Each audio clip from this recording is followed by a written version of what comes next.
Welcome back to Carinine Hour. I'm sharing in a conversation with Sir Arthur Foulkes. We're talking about what it felt like on Memorial Day, the first Memorial Day, when the election in '67, which gave the majority rule. And as we think back in terms of, in a sense, the non-repeatability of such an event, that I help out at St. Agnes now mainly, and so I'm past what we used to call the government ground. I still can't help but call it that. Government ground. I've talked to some people about how the central place that location held, because that's where the big rallies were. Yes. And the thousands of people who came, and remember people taking up collection, the 4 shillings to help to the troops, and there was a tightness about it, and people really felt a sense. That's why I call it a movement. It was, yes, indeed it was a movement, yes. And people were advocating and pressing for change. And I sometimes feel that we made a mistake. That place should have been fixed up and really made a memorial, I think. Yes, Sun Recreation Grounds, I agree with you, So the Sun Recreation Grounds is a historic place, and it should really be, maybe it is there where we should do this. People talk about having this garden of heroes, where you have sculptures and what. It can be right there. Yeah, because right there. That was the place where all the yes, right there. And occasionally Windsor Park, but mostly Southern Recreation. On Black Tuesday, we started and we ended up with Southern Recreation. And I remember many late night meetings there. I remember Dr. Aeneas had a ringside seat because he didn't have to go anywhere. He was sit on his porch. Yeah, because he bought the old YMCA building, the property. Unfortunately, what we tend to do with these places, this happened with Royal Victoria. The government or the authorities decide they want to put a building somewhere there. Oh, there's a lot of room there, so they put it there. But that destroys the place. I mean, we turn it into a ghetto of buildings for all sorts of reasons, and those buildings ought not to be there. They should be properly planned as a national park. One section devoted to sports, the other section devoted to memorializing our history and things like that. But if you keep building here and build another building there, it will be destroyed. But there's still enough that they could do something creative there still, because I feel that we should not allow that memory to recede into the distant past without paying homage to. And it is there that you recognize also the number of faceless persons who made so much possible, because there's so many people who contributed to the trips to England, and people helping to me. And fundraising, the ladies frying. And those women who made that great effort of, they cooked you all right in the power. Exactly. That's a good way to put it. But I mean, they were so faithful to it. And but so that's a lot that we have to remember as we lift up this Memorial Day. But in terms of the psychology, you mentioned the whole business about dealing with the notions of superiority and inferiority.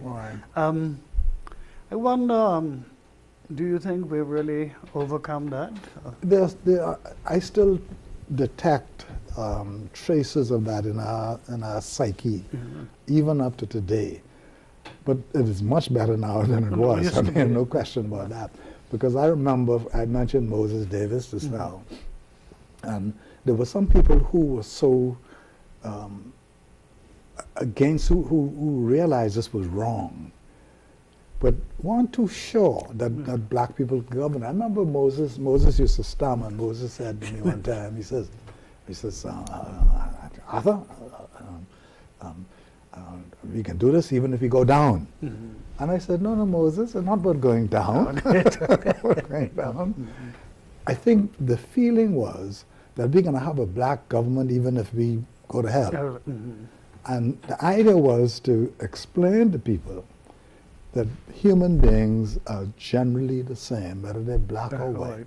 That black people could govern just as well as white people, and unfortunately just as badly as well.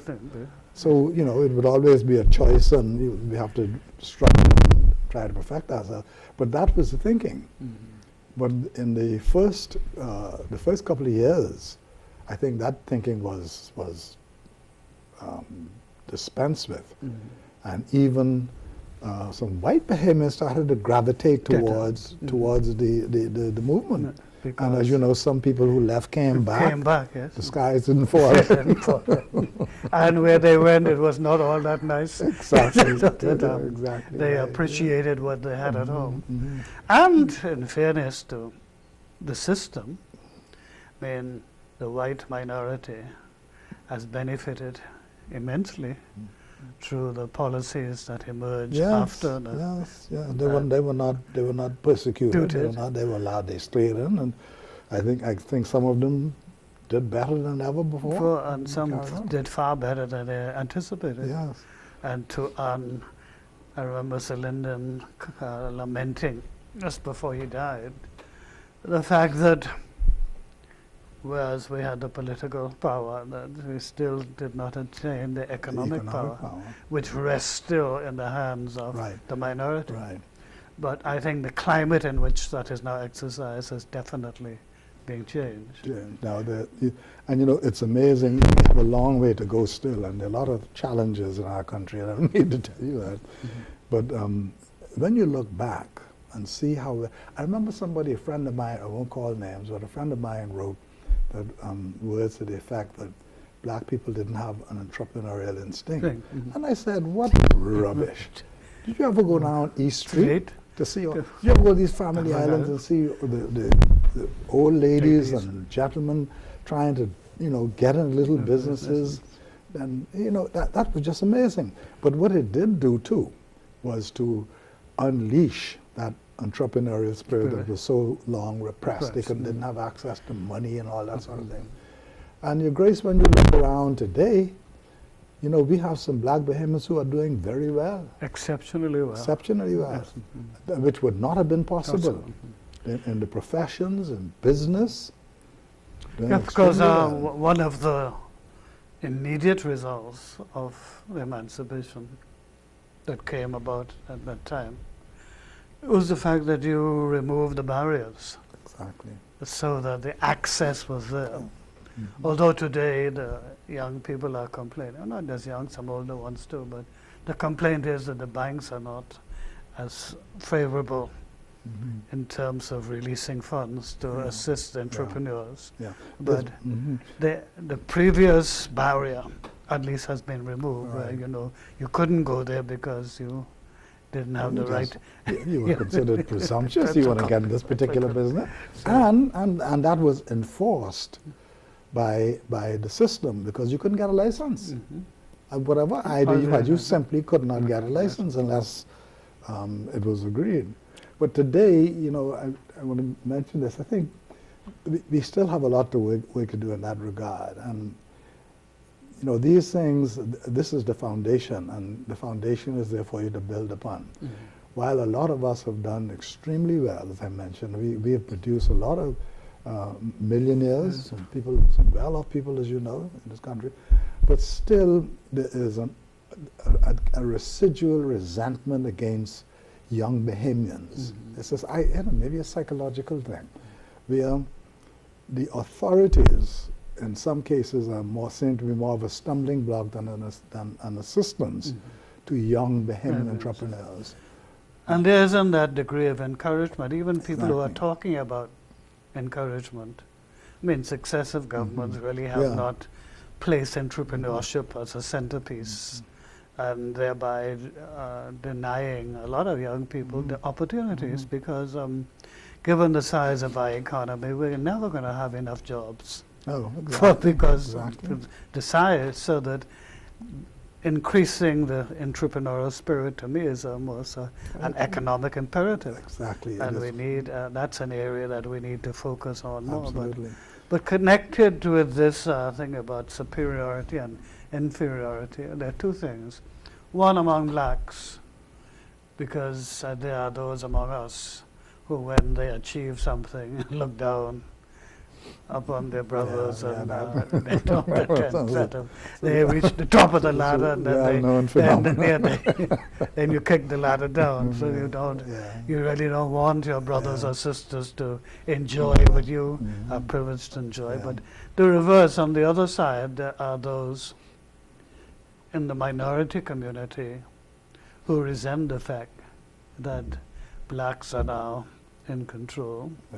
And that to a certain extent, to use a liturgical thing, they have to bow the knee to. And so, with those two contrasts, I was wondering why do you feel that the movement that started, remember when Sir Algernon and Sir Orwell started to talk about the thing of One Bahamas, but it really hasn't gotten any traction. And I'm just wondering whether you had any thoughts about that. Again, like Majority Rule Day, it ought not just to be made a holiday and then forget it. You have to do something about it. You have to tell the story. And every year you must tell. Well, we should learn from the church. The church teaches. It has a liturgical calendar, and you keep telling it every year.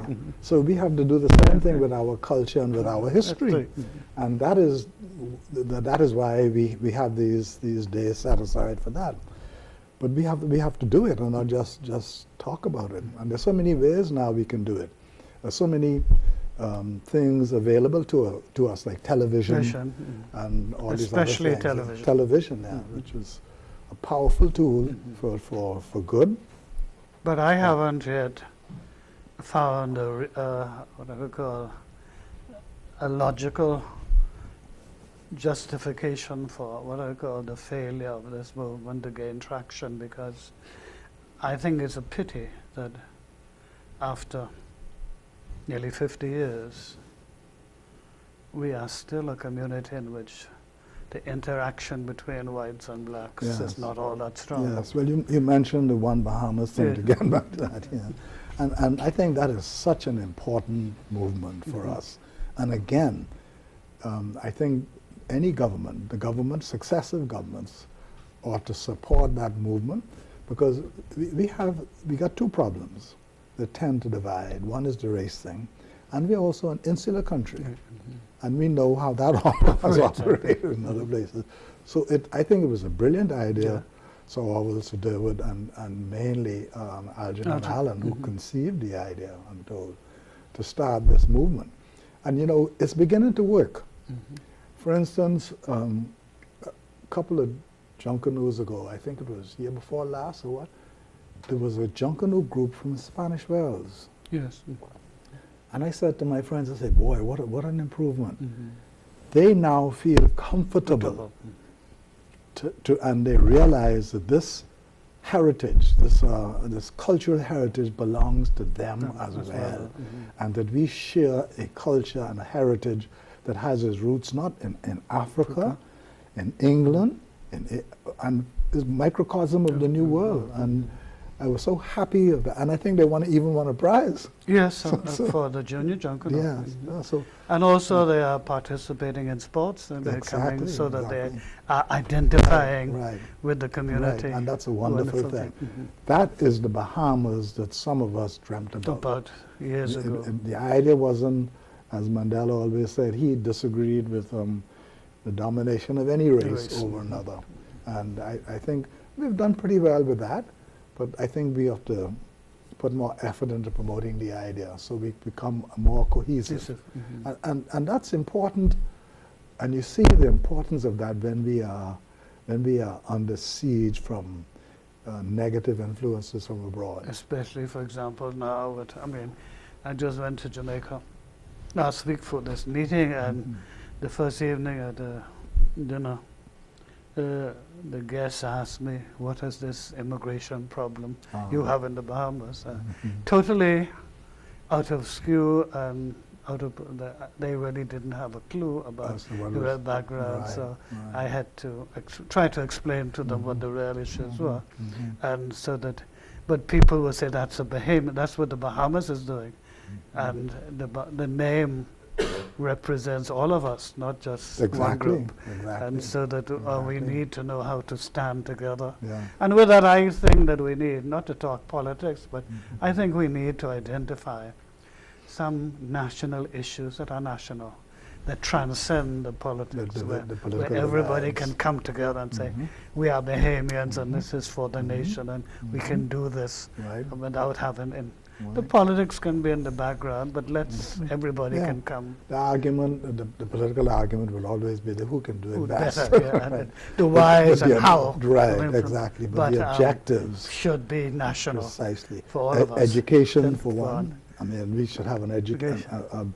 What we want to do as a country with regard to education, everybody should agree. It's for all of us. So that the development of our culture. There are many issues like that that we can all collaborate on, regardless of the political divisions. We must take our second break at this point.